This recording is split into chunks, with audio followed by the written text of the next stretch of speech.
Pemirsa, seorang single parent tentunya butuh perjuangan untuk membesarkan anak mereka. Seperti itulah yang dialami oleh Sugiharwati Handoko, seorang ibu warga Kecamatan Sumbersari, Jember. Wanita yang kini telah berusia 64 tahun tersebut mampu membuktikan bisa membesarkan 4 anaknya dengan usaha yang ditekuninya.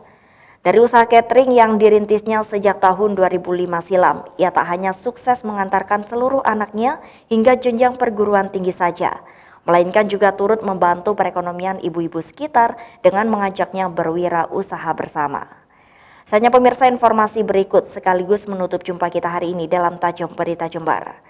Anda dapat menyimak informasi tadi melalui website kami di www.jember1tv.co.id atau Anda dapat mengunduh aplikasi kami di Play Store. Saya Desi Suyatno bersama kerabat kerja yang bertugas mohon undur diri dari hadapan Anda. Terima kasih atas kebersamaannya, sampai jumpa dan salam 1TV. Menjadi perempuan yang mandiri dan berdaya adalah hal yang dapat dilakukan oleh setiap perempuan dengan kemauan yang kuat.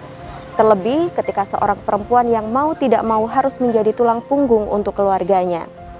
Pro dan kontra pun selalu meliputi. Di satu sisi lain, di setiap peluh dan lelahnya, ia tetap tersenyum meski tidak mudah dalam menjalaninya.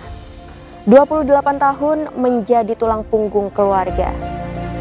Seperti apa kisahnya, kami hadirkan dalam liputan berikut ini.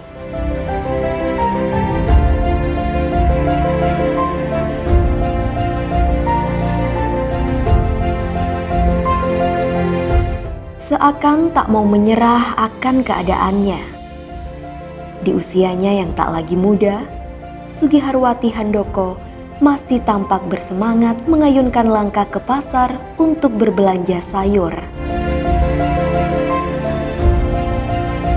Ya, ini adalah sekelumit rutinitas yang digeluti wanita berusia 64 tahun ini sebagai seorang pengusaha jasa catering.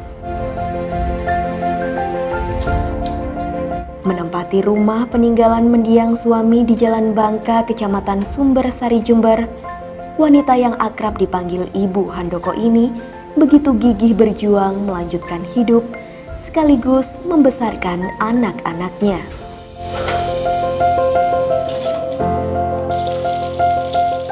Cerita kerasnya perjalanan hidup Ibu Handoko setidaknya dimulai pada tahun 1993 silam. Tepatnya setelah sang suami meninggal dunia.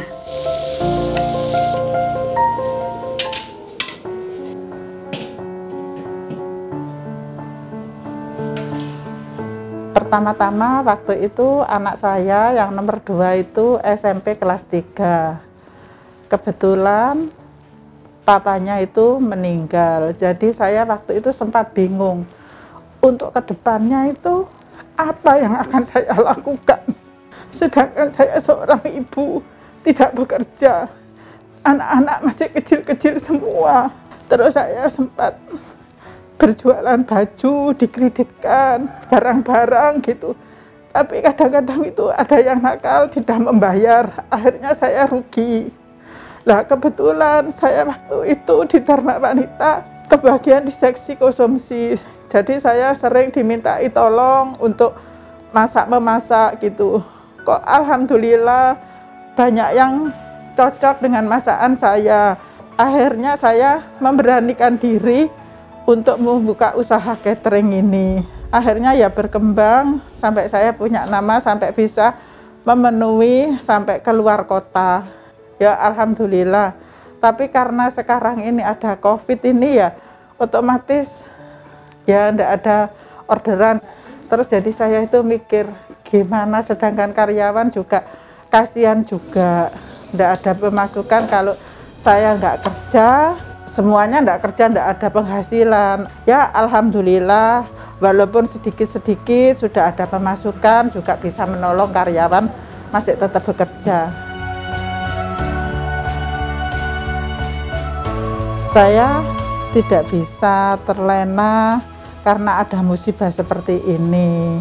Jangan karena alasan pandemi terus kita itu diam aja. Jadi kita harus punya solusi gimana caranya cari penghasilan, entah jualan apa, bisa di online gitu loh. Jangan putus asa, kalau kita berusaha, insya Allah mesti ada jalan keluarnya.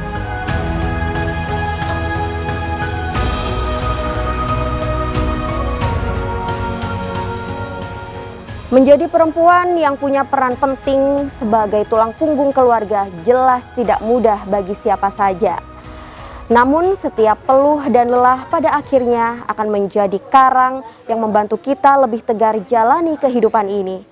Demikian tadi kisah inspiratif yang dapat kami hadirkan, semoga bisa memberi pesan positif terhadap kita semua.